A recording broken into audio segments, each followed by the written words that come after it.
جب بندہ اللہ سے معافی مانگتا ہے تو اللہ اس کے معافی مانگنے پر بہت راضی ہو جاتا ہے. سبحان اللہ. اللہ پاک ایسے بندے سے بہت خوش ہوتا ہے. کہ وجہ پتہ کیا ہے؟ وہ فرماتا ہے دیکھو میرا بندہ جانتا ہے کہ اس سے گناہ ہوا ہے اور یہ بھی جانتا ہے کہ میرا مالک بخشنے والا ہے. اللہ کی رحمت سے مایوس نہیں ہونا ہے. گناہ ہو گیا اب فوراً توبہ کرنا, استغفار کریں. سبحان اللہ. اللہم اغفر لی, اللہم اغفر لی, یہ پڑھنے کی عادت بنائیں. ٹھیک ہے, اور اس کے معنی بھی ہمیں پتا ہونا چاہیے کہ یا اللہ مجھے بخش دے, یا اللہ مجھے بخش دے. اور سبحان اللہ, ہو سکے تو استغفار کے اور بھی الفاظ ہیں, استغفر اللہ, استغفر اللہ. ہمارے شجرہ قادریہ طاریہ میں سید الاستغفار لکھا ہے, وہ پڑھنے کی عادت بنائیں. کم از کم 100 بار تو دن میں استغفار کریں نا. اے کاش کہ ہم استغفار کرنے والے بن جائیں. اور آپ کو شاید پتہ نہیں ہے, استغفار جہاں گناہوں کی معافی ہے نا, وہاں یہ بہت سارے مسائل کے حل کی کنجی بھی ہے. آپ اگر پرابلم میں ہیں, روزی کے مسائل ہیں, اولاد نہیں ہو رہی ہے, یا کوئی بھی پرابلم ہے, ایک واقعہ سنیے.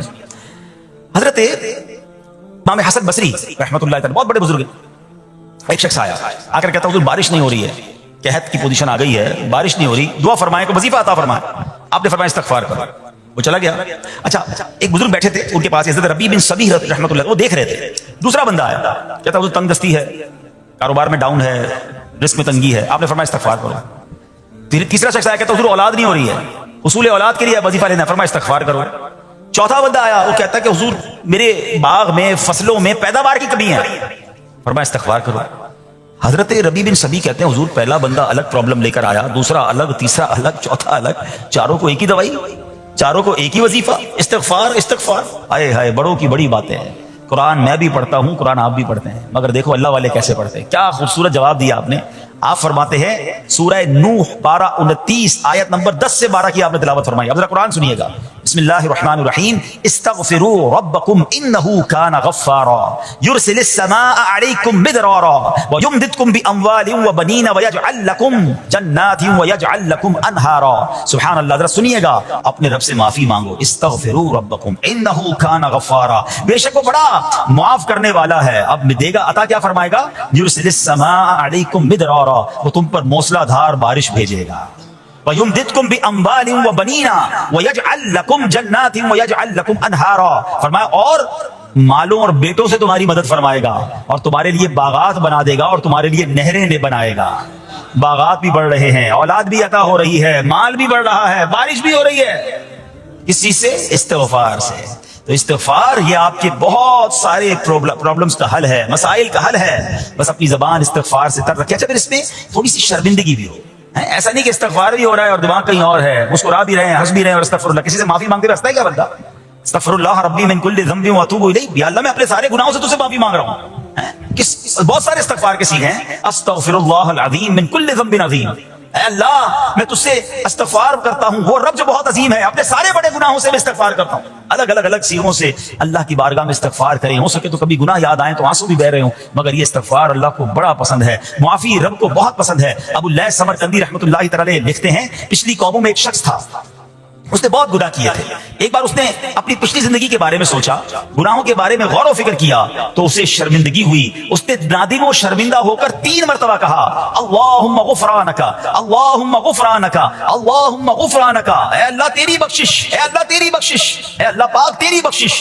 اسی لمحے اس کو موت آ گئی اور اللہ پاک نے اس کی بخشش فرما دی. آئیے ہم بھی پڑھ لیتے ہیں. اللہم غفرانک, اللہم غفرانک, اللہم غفرانک.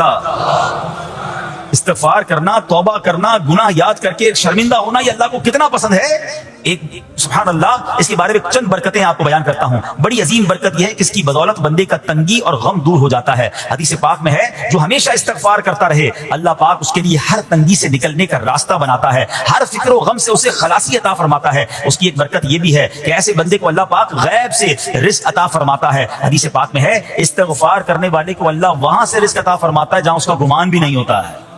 اتنی مہنگائی ہے, اتنی مشکلیں ہیں, اتنی تنگی ہے, لوگ قرضے میں ہیں, کبھی ادھر جاتے ہو کبھی ادھر جاتے ہو. ارے بھائی سب کے پاس جاتے ہو, رب کے پاس کیوں نہیں جاتے؟ استغفار کرنا شروع کر دو, فرمایا ادھر سے روزی دے گا جہاں تمہارا گمان بھی نہیں جائے گا. اس کی برکت سے اللہ پاک دلوں کے زنگ کو دور فرماتا ہے. آئیے پیارے اسلامی بھائیوں, اللہ کو معافی مانگنا, دل سے پکارنا کتنا پسند ہے. میں آپ کو ایک بہت ہی خوبصورت واقعہ بتاتا ہوں, اور یہ واقعہ ہے حضرت موسیٰ علیہ نبینا علیہ السلام کا. اللہ پاک نے حضرت موسیٰ علیہ نبینا علیہ السلام نے ایک بار اپنی مناجات میں عرض کیا یا اللہ یا رب. اللہ پاک کی طرف سے جواب آیا لبیک یا موسیٰ. آپ نے عرض کیا یا اللہ تو میرا مالک ہے, تو خالق ہے, میں تو تیرا بندہ ہوں. ارشاد ہوا مجھے یہ پسند ہے کہ جب مجھے کوئی میرا بندہ یا رب پکارے تو میں اسے لبیک کہہ کر جواب دوں. اللہ فرما رہا ہے, حضرت موسیٰ نے عرض کی یا رب کیا یہ ہر مطیع بندے کے لیے ہے؟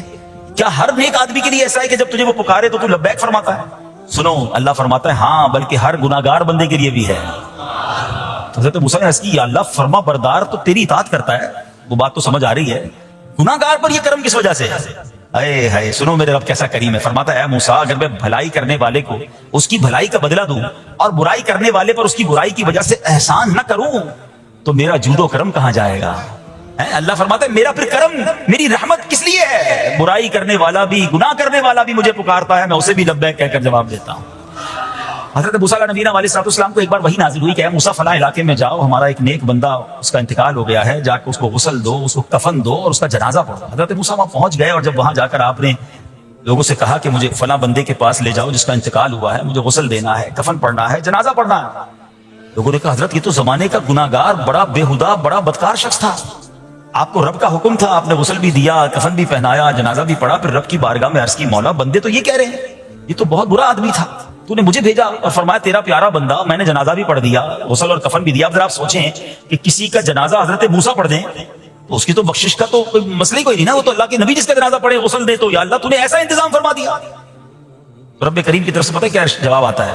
اللہ فرماتا ہے اے موسیٰ بندے سچ کہتے ہیں, یہ بندہ واقعی بڑا گناہگار تھا. جو علاقے والے شہر کے لوگ کہہ رہے ہیں نا ٹھیک کہہ رہے ہیں, یہ بندہ تھا ہی ایسا. یا اللہ جب اتنا گناہگار تو اتنی بڑی مہربانی کس وجہ سے؟ ارشاد ہوا اے موسیٰ اس بندے نے مرنے سے پہلے مجھ سے 5 کلمات کے ذریعے بات کی, مناجات کی, مجھے پکارا, 5 سینٹنس تھے, 5 کلمے تھے, اور اے موسیٰ اس کی وجہ سے میں نے اس کی مغفرت فرما دی. حضرت موسیٰ کہتے ہیں یا اللہ وہ 5 کلمے تو بتا دے, وہ 5 کیسے جملے تھے کہ علاقے میں سب سے مشہور بدکار اور اس کا انتقال ہو تو رب مغفرت بھی فرمائے اور اپنے نبی کو فرمائے جا کے جنازہ پڑھو. تو آپ نے کہا یا اللہ وہ 5 کلمات بتا دے. آپ ذرا یہ 5 کلمات سنیے گا. ایکچولی جو بات سمجھنی ہے نا, استغفار ہے کیا, معافی مانگنا ہے کیا, توبہ کیا ہے. اللہ فرماتا ہے کہ ہم نے سنا کہ جو بندہ اللہ سے استغفار کرتا ہے اللہ اسے دیکھ کر مسکراتا ہے. اس کی وجہ یہ کہ بندہ رب کی بارگاہ میں اپنے آپ کو سرنڈر کرتا ہے, اپنے گناہ یاد کرتا ہے, اپنی کم مائگی کا اظہار کرتا ہے. وہ کہتے ہیں الندم التوبہ, شرمندگی توبہ ہے. شرمندہ ہو جائے نا انسان. دنیا میں پتہ کیا معاملہ ہے, ہم کسی عدالت میں جا کر کہہ دیں ہم نے جرم کیا ہے, اقبال جرم, ٹھیک ہے, تو کیا ہوتا ہے, جج کہتا ہے پھر اس کو گرفتار کرو اور سزا سناؤ. بندہ خود ہی مان رہا ہے, گواہوں کی ضرورت کیا ہے. دنیا کی عدالت میں اقبال جرم پر سزا ملتی ہے. میرے رب کی رحمت کی عدالت دیکھو, بندہ وہاں جا کر اقبال جرم کر لے, شرمندہ ہو جائے, معافی مانگ لے, اللہ اس کے سارے گناہ معاف فرما دیتا ہے. یہ فرق ہے دنیا والوں میں اور رب کی عدالت میں. سبحان اللہ. وہ حضرت موسیٰ کہتے ہیں یا اللہ وہ 5 کلمے بتا, اور بتائے گئے تو 5 کلمے سنیے گا ذرا. وہ بندہ کہتا ہے مرنے سے پہلے اے رب تو جانتا ہے میں نیکوں سے محبت کرتا ہوں اگرچہ خود نیک نہیں ہوں. یا رب تو جانتا ہے میں فاسقوں سے بغض رکھتا ہوں اگرچہ میں خود فاسق ہوں. سمجھ رہے بات؟ اے اللہ نیکوں سے پیار کرتا ہوں, مجھے پتا ہے میں خود نیک نہیں ہوں. میں گناہ گاروں سے نفرت کرتا ہوں حالانکہ میں خود بھی گناہ گار ہوں. کہیں بھی اپنی بڑائی نہیں ہے, میں گناہ گار, میں بدکار, مگر اللہ میں پیار کرتا ہوں نیک لوگوں سے.